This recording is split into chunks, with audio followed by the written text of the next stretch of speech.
Halo Sobat RPK, jumpa lagi dengan saya Argo untuk pilihan orang percaya untuk saat ini. Dan Sobat RPK, untuk kesempatan kali ini kita akan bicara tentang hubungan antara umat beragama dan perizinan tempat ibadah. Di tengah-tengah adanya berbagai tanda kutip kejelimitan ataupun ada sedikit kekisruhan tentang pemberian eh, tempat ibadah dan juga hasil akhir dari sebuah pertikaian yang panjang mengenai suatu tempat ibadah. Ada kabar yang baik sahabat RPK dari sebuah rumah ibadah di Pulau Gebang yang namanya GPIB Haris. Waktu itu terjadi suatu penyerahan IMB gedung gereja yang selama 27 tahun sudah ditunggu-tunggu oleh jemaat setempat. Dan RPK pada saat itu sempat diundang oleh ketua majelis jemaatnya yang kebetulan juga bukan orang asing lagi buat sahabat RPK, mantan ketua PGI wilayah DKI Jakarta, Pendeta Manuel Eraintung. Dan sahabat RPK, ini jadi sesuatu yang benar-benar ingin kita ketahui ya, bahwa hal itu kok bisa selama 27 tahun bisa susah, tapi begitu Pak Pendeta Raintung ini baru beberapa bulan ternyata sudah langsung bisa. Apakah ini ada kaitannya karena keaktifannya sebagai seorang pimpinan gereja yang aktif di forum komunikasi antar umat beragama, atau apa saja? Nanti kita tanya-tanya aja nih sahabat RPK. Selamat bergabung Pak Pendeta Raintung. Ya, salam sehat, Tuhan berkati. Dan sahabat RPK, kami sedang berada di FKUB DKI Jakarta, di Gedung Dikmental Provinsi DKI Jakarta, di mana tempatnya FKUB berada. Kita akan melanjutkan perbincangan sahabat RPK tentang kaitannya hubungan antara umat beragama dengan perizinan gereja. Mungkin Pak Pendeta, kita langsung aja masuk ke dalam pertanyaan ini. Saya juga sebelum mau banyak bertanya nih Pak Pendeta, saya mau tahu kondisi terkini antara hubungan umat beragama di Indonesia ini, terutama di tengah pandemi ini, sebenarnya kayak gimana sih Pak Pendeta? Ya, saudara-saudara, mengenai hubungan antar umat beragama, saya kira menjadi isu yang tidak pernah habis, tidak pernah selesai, terus ada. Karena itu juga menjadi bagian dari kehidupan kita ya. Sebagai bangsa dan negara, ini juga menjadi nilai ukur juga keberhasilan dari kehidupan bersama kita sebagai warga bangsa, terutama relasi antar umat beragama. Nah, relasi antar umat beragama ini regulasinya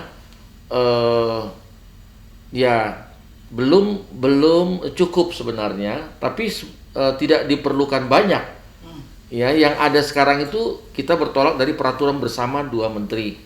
PBM. Ya, PBM di tahun 2006 dari Menteri Dalam Negeri dan Menteri Agama. Mengapa dalam negeri? Karena ini berkaitan dengan hubungan kemasyarakatan. Dan mengapa Menteri Agama? Karena ini berkaitan dengan hubungan antar agama. Jadi masyarakat, agama ada dalam masyarakat. Jadi perlu penataannya. Jadi kita memang mesti melihat benang merahnya, tidak bisa langsung melihat kasusnya. Ya, seperti itu. Kalau ditanya bagaimana sekarang kondisinya? Kondisinya baik. Ya, kondisinya baik. Kondisinya tidak bisa dikatakan buruk. Ya, kondisi kehidupan antar umat beragama sekarang ini indeksnya memang berbeda-beda. Ada nih indeks kerukunan. Itu terukur ya, indeks kerukunan. Tapi saya mau menyampaikan kalau khusus Ibu Kota Jakarta DKI di tahun 2021 ini Forum Kerukunan Umat Beragama mendapatkan Harmony Award. Harmony Award dari Kementerian Agama yang memberikan penilaian bahwa di Kota Jakarta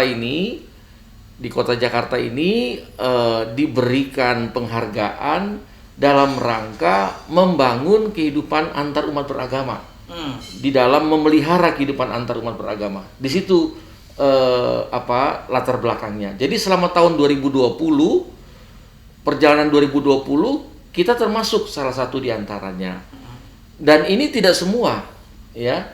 Ya kebetulan saja Harmony Award diberikan 2, diberikan kepada gubernur sebagai kepala daerah yang berhasil memelihara kehidupan antar umat beragama, dan kepada Forum Kerukunan Umat Beragama Provinsi DKI karena berhasil menata, menjaga kehidupan antar umat beragama. Jadi indikatornya di situ ya, DKI Jakarta ya boleh sombong dikit nih dapat Harmony Award. Tidak semua kota. Ya, tidak semua kota, saya tidak ingat dari 34 provinsi, tidak semua provinsi juga. Hanya saja ada yang pihak-pihak tertentu yang justru punya penilaian yang berbeda mungkin ya.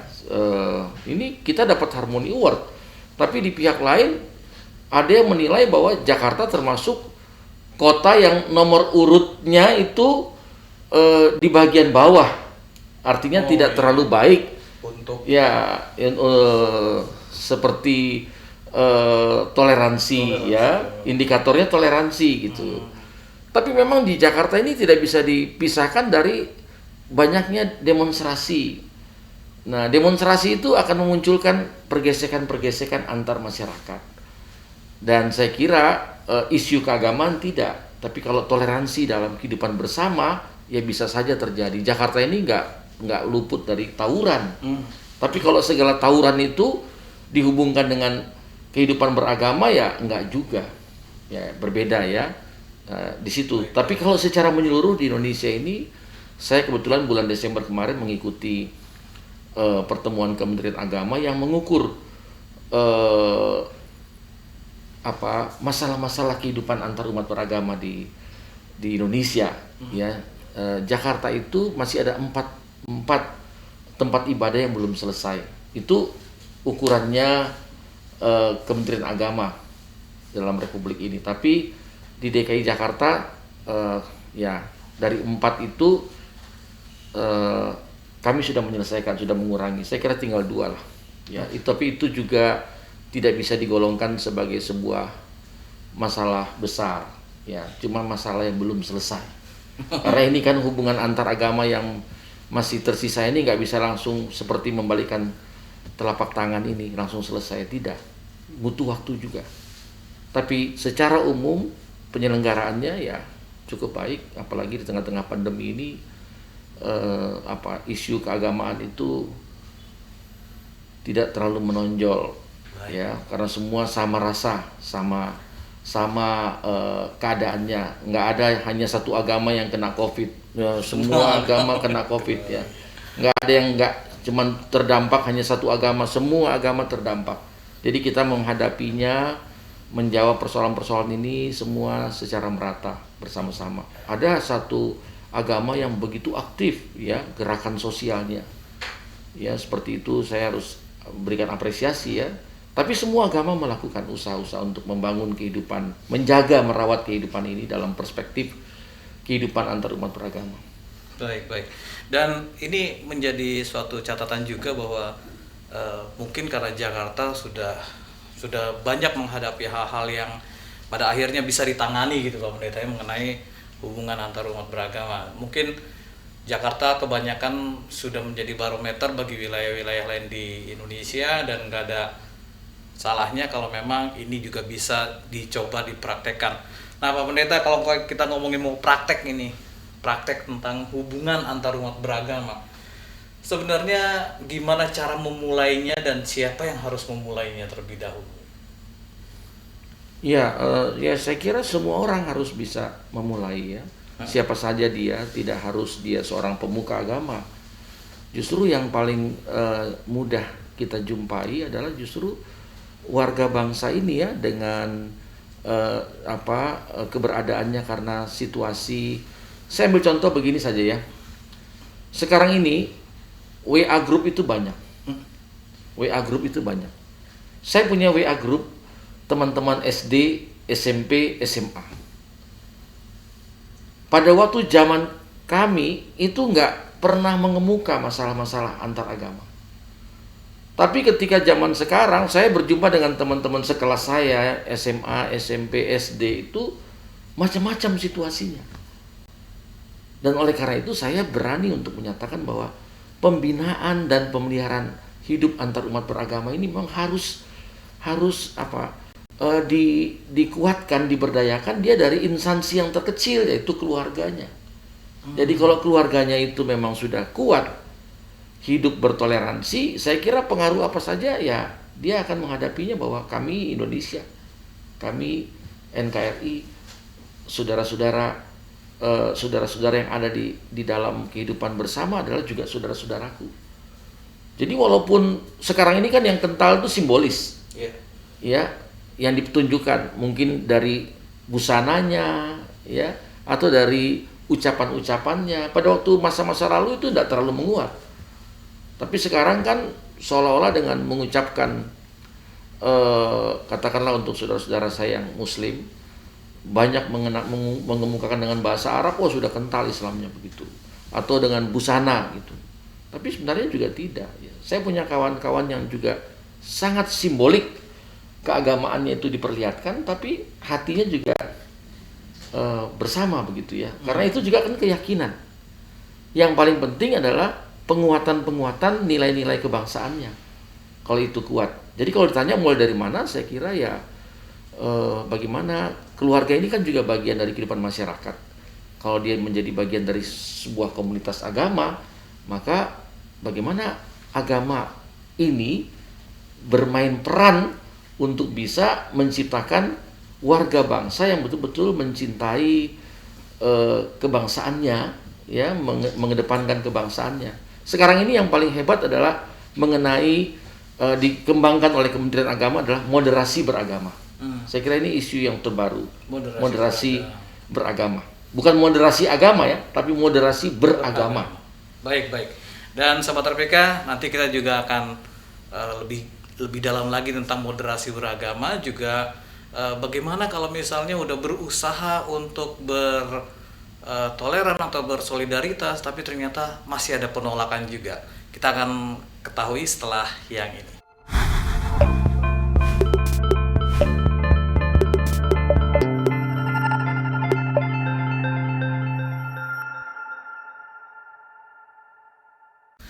Sahabat RPK, kembali lagi di Pilihan Orang Percaya. Argo masih menemani Sahabat RPK, bersama juga ada Arthur Thyssen dan juga ada Daniel Tanamal di sini, Sahabat RPK.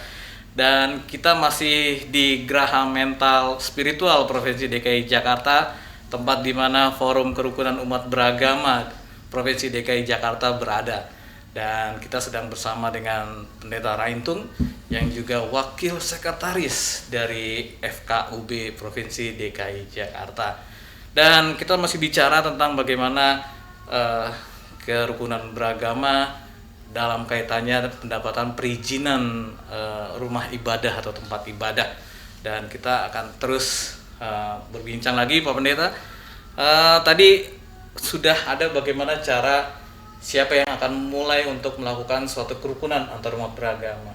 Dan apabila ternyata sudah melakukan itu masih ada penolakan, kira-kira apa ini Pak Pendeta? Ada apa atau akan ada karena sesuatu atau bagaimana Pak Pendeta? Atau mungkin setelah ketahuan bisa ada tindakan lanjutnya gitu. Silakan Pak Pendeta. Ya, sebenarnya kalau kita menelusuri regulasi, ya, artinya aturan yang mengatur kehidupan antar umat beragama ini itu ada sejak tahun 1969.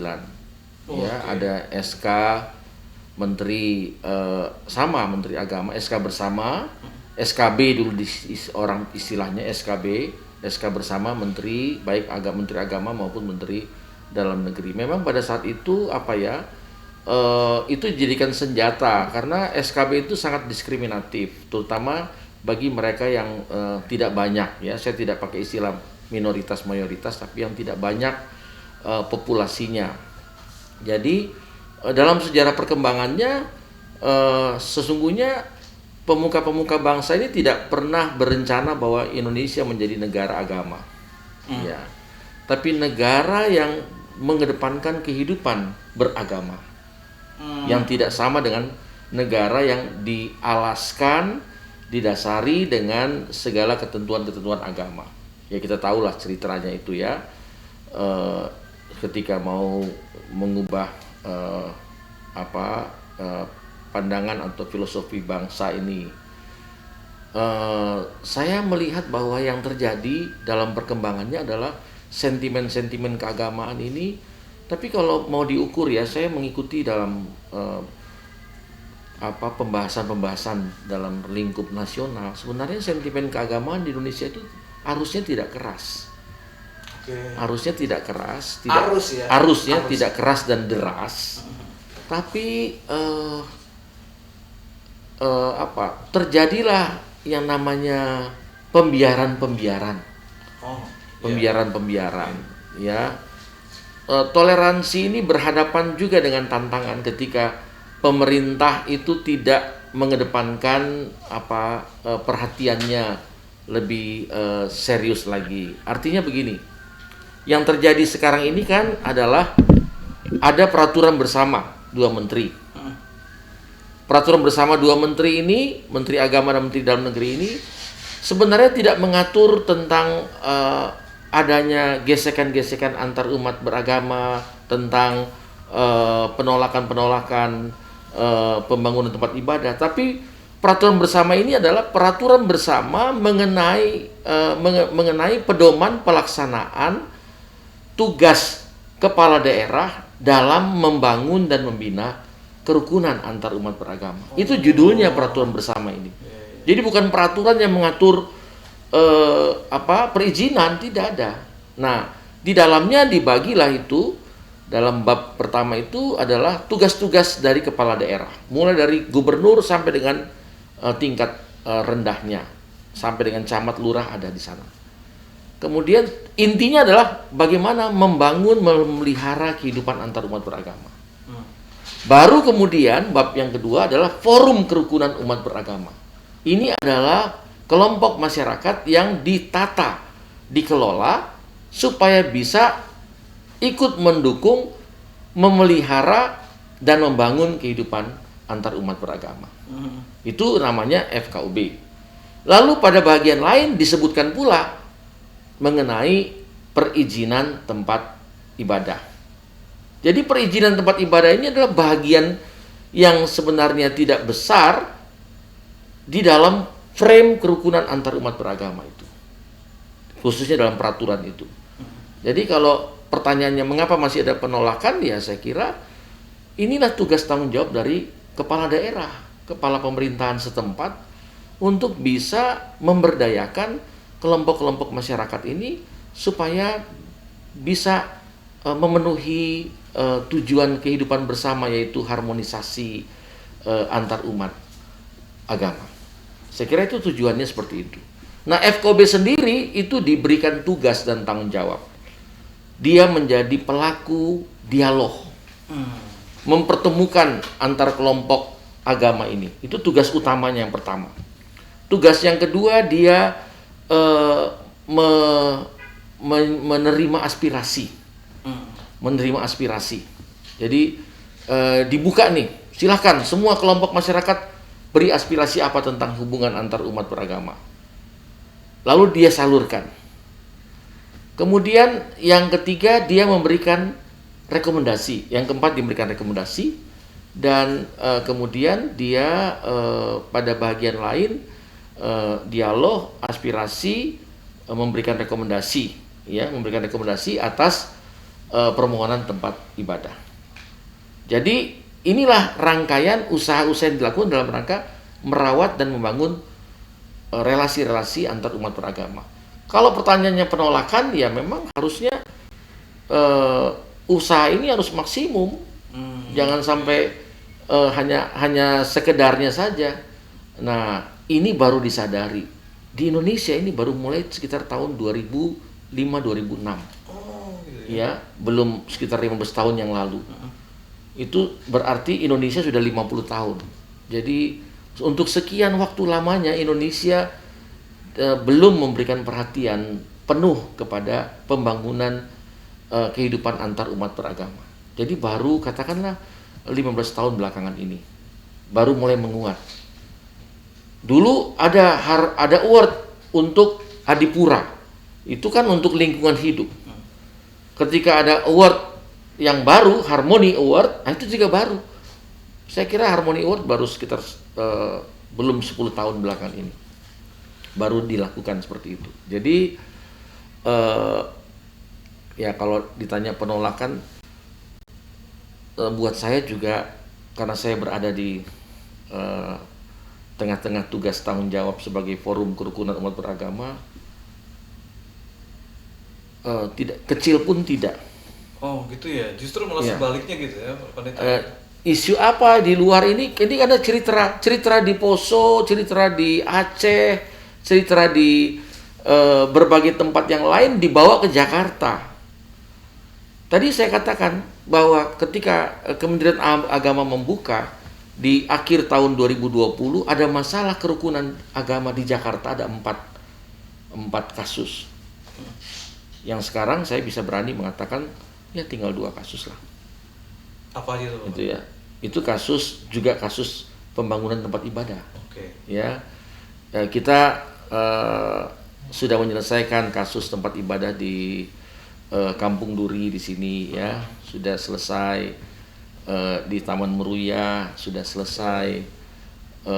Ya masih ada yang belum selesai, ini saya kira itu yang ada di Lubang Buaya dan juga ada di Taman Alfa. Apa itu yang dikenal dengan istilah moderasi gitu Pak ya? Oh bukan, ya moderasi berbeda. Artinya moderasi ini kan pendekatan. Moderasi beragama ini adalah beda lagi, oke. sebuah upaya pendekatan kepada masyarakat untuk penguatan nilai-nilai kebangsaan, nilai-nilai toleransi,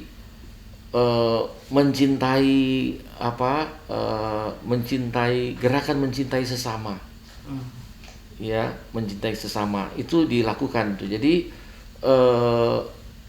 agama itu sesungguhnya, kehidupan beragama itu sesungguhnya tidak mempertebal sekat-sekat atau jurang pemisah di antara agama satu dengan agama yang lain. Tapi bagaimana agama bisa menjadi sebuah wadah untuk perjumpaan-perjumpaan antar agama yang betul-betul mendatangkan, kalau kita di lingkungan gereja, mendatangkan berkat lah. Seperti itu. Saya kebetulan sejak 2008 saya bertugas di FKOB di DKI Jakarta ini, ya tugasnya ya 1 tahun itu kurang lebih paling tidak 20-an lah tempat ibadah yang kami urus untuk perizinannya. Kalau 20 diusulkan, 20-nya diterima. Nggak pernah ada 20 diusulkan lalu kemudian 5 ditolak, nggak pernah. Ini kalau gerakan kerukunan antar umat gitu ya Pak Pendeta, bila kita persempit lagi dalam lingkup organisasi gereja gitu Pak Pendeta, apa sih aplikasinya yang sebenarnya bisa kita lakukan dalam lingkup yang lebih kecil sendiri gitu? Gereja itu bagian dari masyarakat. Oleh karena itu bagaimana gereja bisa menjadi masyarakat, gereja menjadi masyarakat. Nah selama ini yang banyak kali terjadi, gereja itu nggak jadi masyarakat gitu ya. Gereja itu menjadi komunitas yang eksklusif ya. Kalau mau bicara inklusif dan eksklusif itu, harusnya gereja itu harus terbuka. Dia bagian dari masyarakat ya. Saya juga pagi tadi masih beracara di kampung kerukunan. Sekarang ini baik pemerintah, TNI, Polri, dan juga bersama dengan Forum Kerukunan Umat Beragama sementara membangun kampung-kampung tangguh. Nah, kampung tangguh, kampung kerukunan itu dikembangkan di DKI Jakarta ini. Nah, di situ saya menyampaikan bahwa memang kita ini semua adalah warga masyarakat, bukan terpisah-pisah. Jadi kalaupun ada sebuah komunitas agama, dia adalah masyarakat. Nah, orang cenderung melihat gereja itu bukan masyarakat, karena itu ditolak. Ya, dia nggak melihat gereja itu adalah masyarakat, ditolaklah dia. Nah, karena itu kita harus bisa menyiasati gereja ini benar-benar adalah gereja masyarakat. Nah, kalau GPIB misalnya, saya dari GPIB ada bidang gereja, masyarakat, dan agama-agama. Jadi Germasa. Sebenarnya ya kalau gereja ya masyarakat, gereja ya agama gitu ya. Itu. Tapi kalau agama belum tentu gereja, iya kan? Agama belum tentu juga masyarakat, walaupun dia harusnya adalah juga masyarakat ya. Karena ada yang menjadi agama negara. Itu seperti itu. Baik. Agama suku. Iya. Ini menarik dan menggelitik karena memang kalau udah masuk ke ranah gereja ini kita jadi mau tahu supaya orang-orang yang berfungsi untuk sebagai representasi gereja bisa hidup menjembatani ke tengah-tengah masyarakat, apalagi para pimpinan gereja. Nanti kita balik lagi, sahabat RPK, masih di POP bersama dengan saya Argo, juga Daniel Tamal dan Arthur Tison.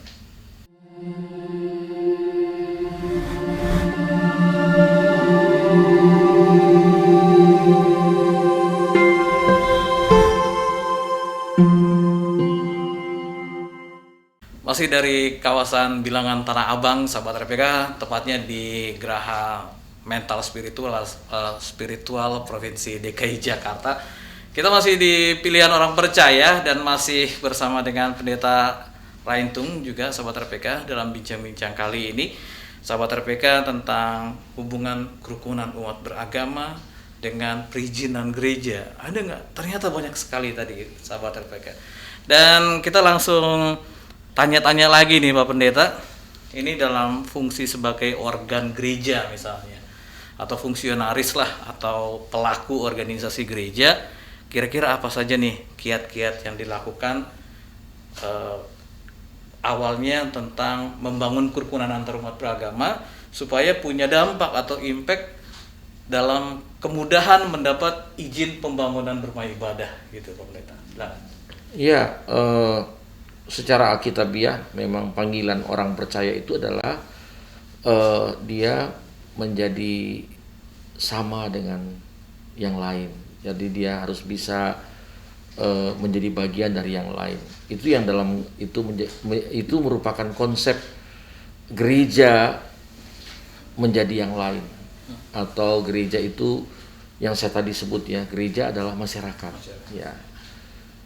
Jikalau gereja memang tidak mengidentifikasi dirinya sebagai masyarakat, pastilah ada penolakan di situ ya. Nah, oleh karena itu tadi disebut organ-organ, dia saya kira gereja hadir ya harus menyatu dengan masyarakat.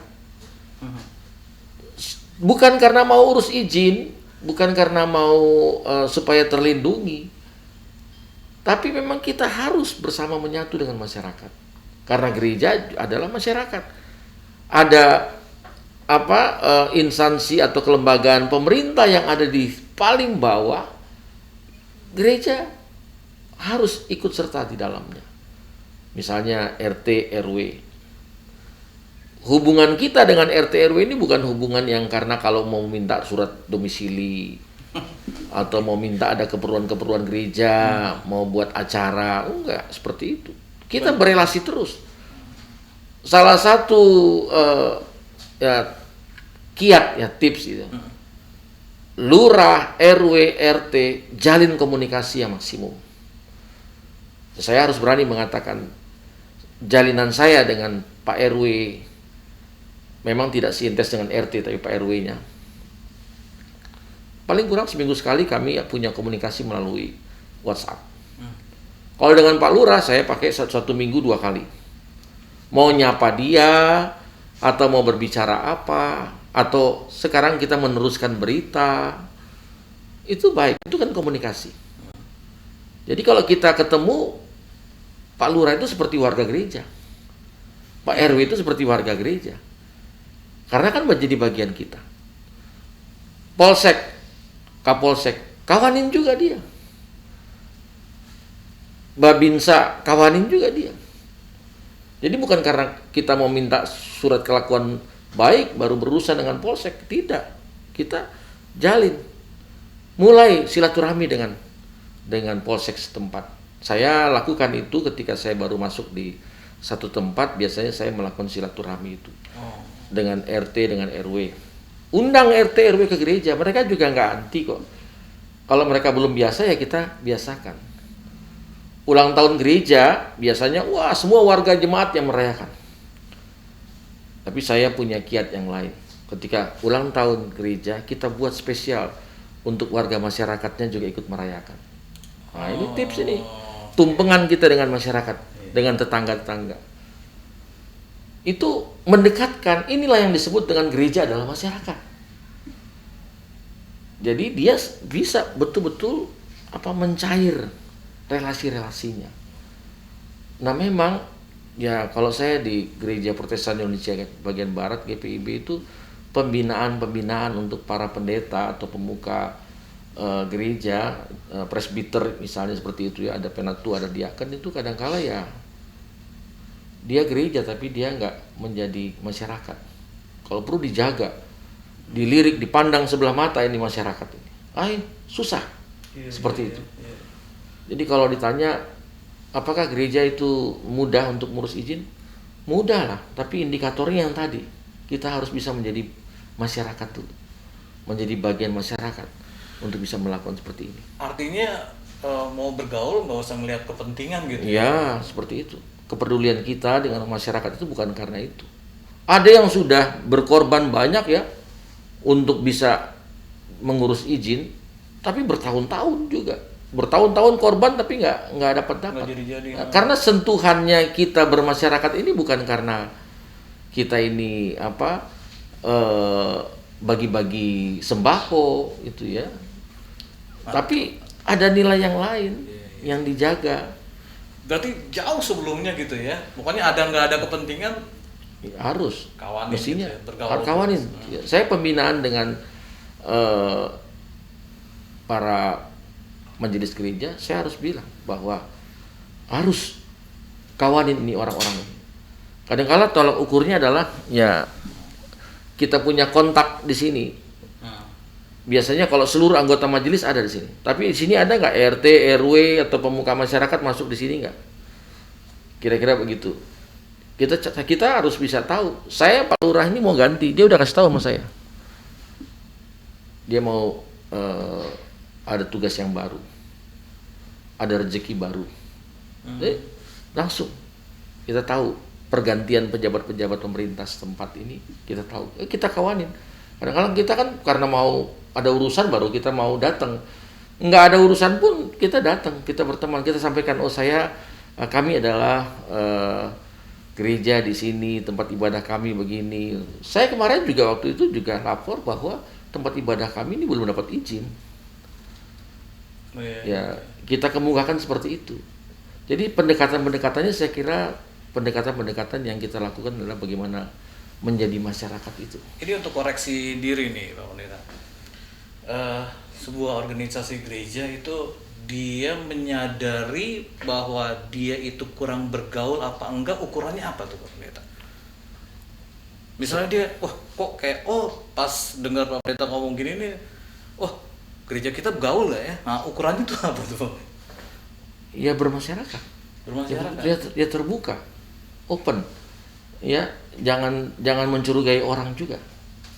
Dalam hal pun jangan mencurigai orang. Saya pernah berada di satu wilayah, katakanlah itu pertama kali saya hadir, saya bertugas di kecamatan, di kota kecamatan. Nggak ada pendeta itu langsung di kota besar, nggak. Saya mulai dari kecamatan, di lingkup kecamatan. Emangnya kita mau langsung berpikir ngapain sih, buat apa? Justru di lingkup kecamatan ini adalah proses kita melatih diri sebagai pemuka gereja ya, pendeta atau itu, untuk kita bisa menyesuaikan diri. Ya saya belajar untuk berkomunikasi, berelasi dengan pemuka masyarakat ini ya ketika pertama kali saya jadi pendeta, saya menerapkan ini. Jadi di mana saja saya berada ya saya harus silaturahmi, bangun silaturahmi itu dengan RW, RT. Bahkan ada satu pendeta yang ternyata dijadikan RT, dijadikan RW, ya. Dan mungkin percaya atau tidak, ada satu pendeta yang pada saat itu jadi kepala desa, ya, di Jawa Timur. Tahunya pas lagi bergaul gitu. Ya, karena sudah begitu menguat, ya dia kebetulan sudah lebih dari 10 tahun ditempatkan di situ, tidak dipindah-pindah, ya diangkat jadi kepala desa. Dulu strukturnya bukan seperti sekarang. Kalau sekarang kan kepala desa sudah mengarah kepada aparatur negara kan. Kalau sekarang Waktu itu tidak, ya, seperti itu. Jadi saya kira banyak kali saya berjumpai, ya, begitu momok mau urus izin ini, begitu merasa bahwa begitu sukarnya kita minta tetangga untuk tanda tangan, begitu mengkhawatirkan. Tapi kalau menurut saya ini harus dirubah ini. Saya tidak mengatakan bahwa urus izin itu gampang, ya. Urus izin itu dia dengan sendirinya akan bisa kita lalui. Tapi prosesnya bukan karena mengurus izin kita bermasyarakat. Udah jauh sebelumnya. Kalau dari jauh sebelumnya itu dimusuhin atau memusuhi, wah itu memang berat sekali. Jangan juga sampai kita mengatakan pemerintah itu buruk, ya. Satu kali pemuka masyarakat di wilayah kita, katakanlah kelurahan, lurah itu mendengar bahwa gereja ini mendiskreditkan pemerintah, dia juga nggak akan dekat dengan kita. Oke. Kira-kira begitu. Baik. Dan Sobat RPK, nanti kita lanjutin lagi ya Sobat RPK untuk perbincangan ini. Argo, Daniel, juga Arthur Edison akan kembali lagi.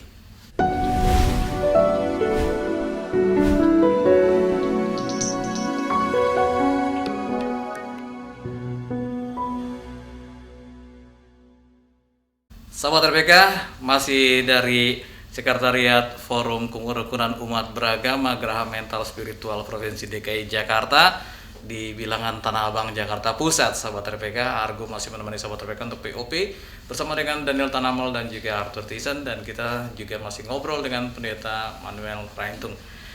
Pak Pendeta, kita lanjutin lagi nih omongan hubungan antar umat beragama dan perizinan tempat ibadah.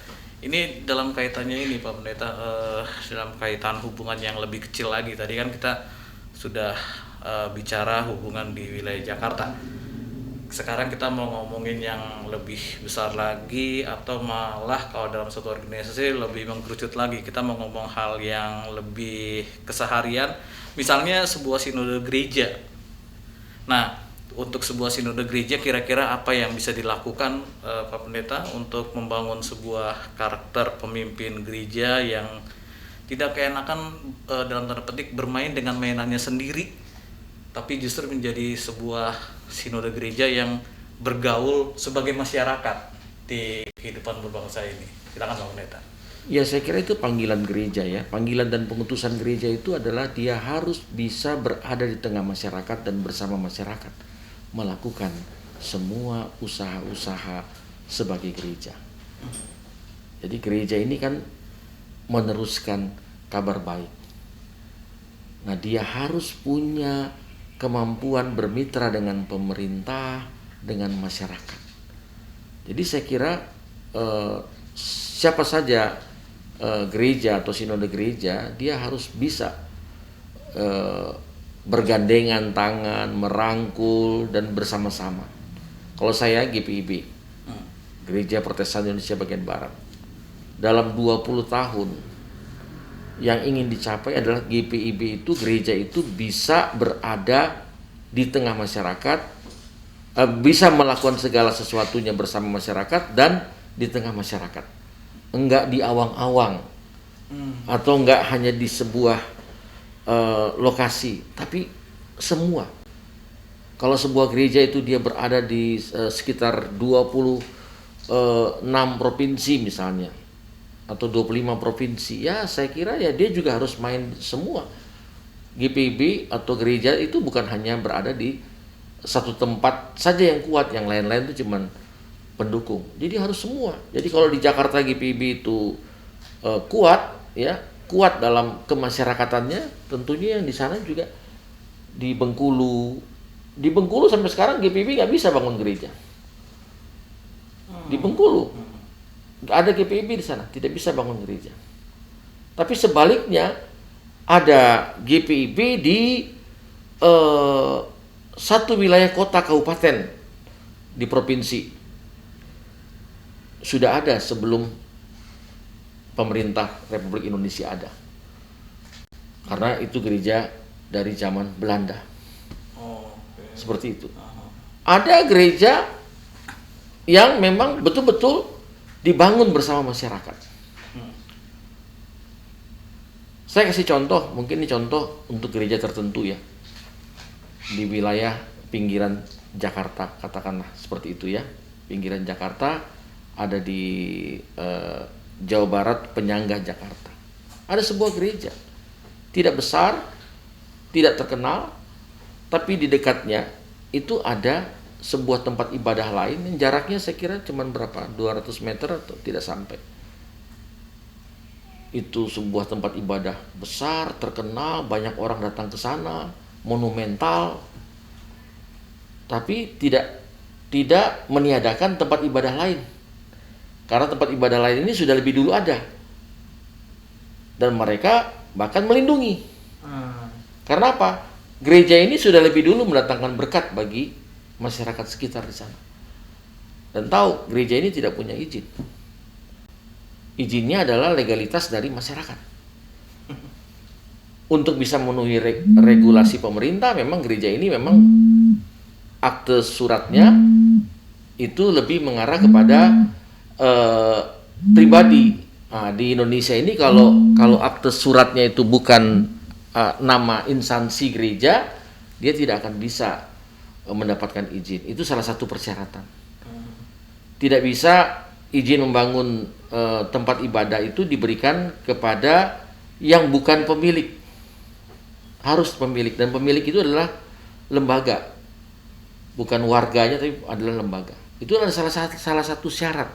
Karena itu banyak kali di Indonesia atau juga di Jakarta dan sekitarnya itu tidak mungkin mendapatkan IMB karena keabsahan dari kepemilikan tanahnya itu bukan atas nama gereja. Jadi regulasinya adalah pemerintah baru bisa menerbitkan izin jikalau itu adalah tanah milik lembaga atau instansi yang namanya gereja misalnya. Kalau masih nama pribadi ya sampai kapanpun tidak bisa. Dan ini yang tidak dimengerti. Tapi yang dihambat adalah kita nggak dapat izin nih karena nggak bisa diberikan izin karena ada sentimen-sentimen. Nah, itu yang seringkali dibangun selama ini terus dikemukakan. Padahal ada syarat utama yang tidak bisa dipenuhi oleh gereja.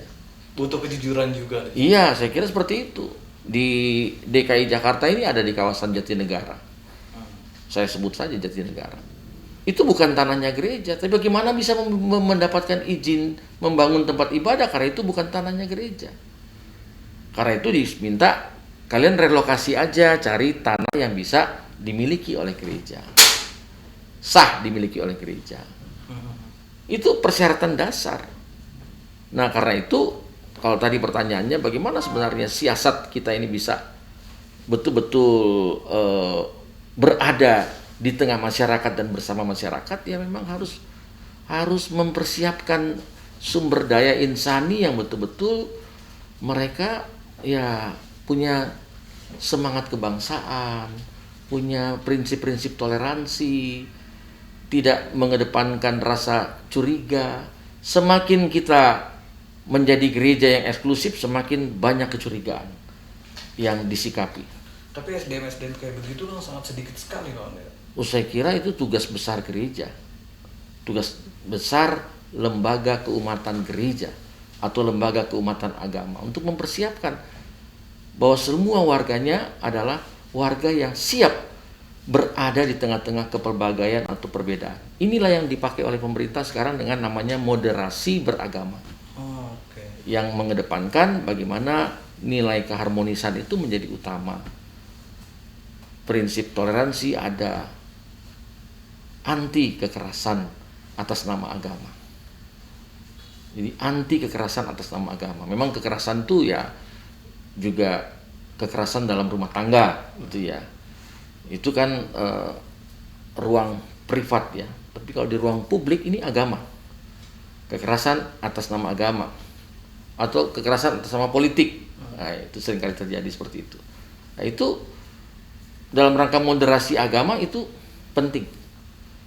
Moderasi beragama itu penting mengedepankan itu. Ini yang pendekatan ini yang dilakukan saya kira 2-3 tahun terakhir ini melalui Kementerian Agama banyak dilakukan. Bahkan menjadi isu hangat. Ya, baru-baru ini FKB mengadakan webinar bagaimana Indonesia ini menjadi tangguh, ya tumbuhkan moderasi beragama. Tumbuhkan moderasi beragama. Secara Kristiani, moderasi agama itu banyak sekali dalam kitab suci, dalam Alkitab. Terutama pengajaran Yesus yang mau menunjukkan kasihlah sesamamu manusia seperti mengasihi diri sendiri. Kalau mengasihi Tuhan itu saya kira sudah apa? Sudah hakikat kita, ya. Tapi kalau bilang mengasihi sesama, wani piro mungkin ya, atau ada apa yang bisa saya dapat gitu. Padahal prinsipnya apa yang bisa saya beri, bukan apa yang bisa saya dapat. Kalau partai politik ya itu. Tapi gereja kan bukan partai politik, bukan komunitas politik. Jadi saya kira kelembagaan gereja kita ini harus kuat membangun prinsip-prinsip hidup bersama, antar gereja, antar agama, antar masyarakat, antar pemerintah, seperti itu. Baik, Pak Pendeta, terakhir pertanyaan ini, kira-kira Pak Pendeta, kalau menurut Pak Pendeta sendiri untuk para pimpinan gereja baik di Jakarta ataupun di Indonesia ini, apa yang harus dilakukan dalam kaitannya hubungan antar umat beragama dan perizinan tempat ibadah? Ya, Pak. Apa yang bisa dilakukan ya, dari awal tadi saya sudah menyampaikan bahwa selain memang kita harus bisa menjadi masyarakat, kita juga harus bisa tahu apa regulasinya, apa sebenarnya aturan-aturan yang ada. Aturannya cukup membuka kesempatan untuk siapa saja, agama apa saja untuk bisa mendirikan tempat ibadah. Nah, masalahnya kita juga tidak terlalu banyak mengetahui aturan-aturan apa. Seperti yang saya katakan tadi, di Indonesia itu berlaku bahwa mengajukan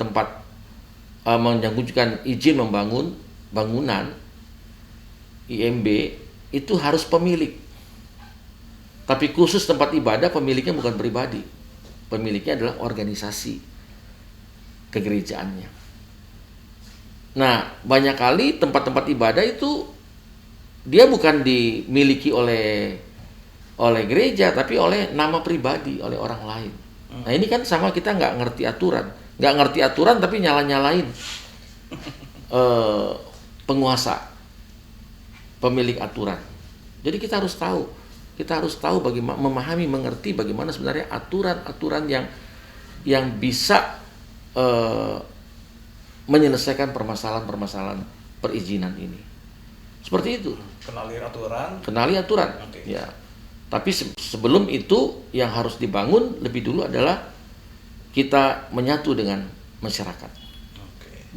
Jangan bikin sekat di dalam kehidupan bermasyarakat. Baik. Itu. Iya, terima kasih Pak Pendeta. Jadi sahabat RPK jangan lupa ya, kita menyatu dengan masyarakat, kenali aturan untuk hidup dalam kebersamaan gitu Pak Pendeta ya. Dan sahabat RPK, sampai di sini pilihan orang percaya kali ini. Sayang sekali ya sahabat RPK, nanti kita ketemu lagi di kesempatan dan program yang lainnya. Saya Argo, juga Daniel Tanamal, juga Arthur Thyssen mundur diri untuk kesempatan kali ini. Terima kasih Pak Pendeta. Terima kasih. Ya, salam sehat untuk kita semua. Salam sehat.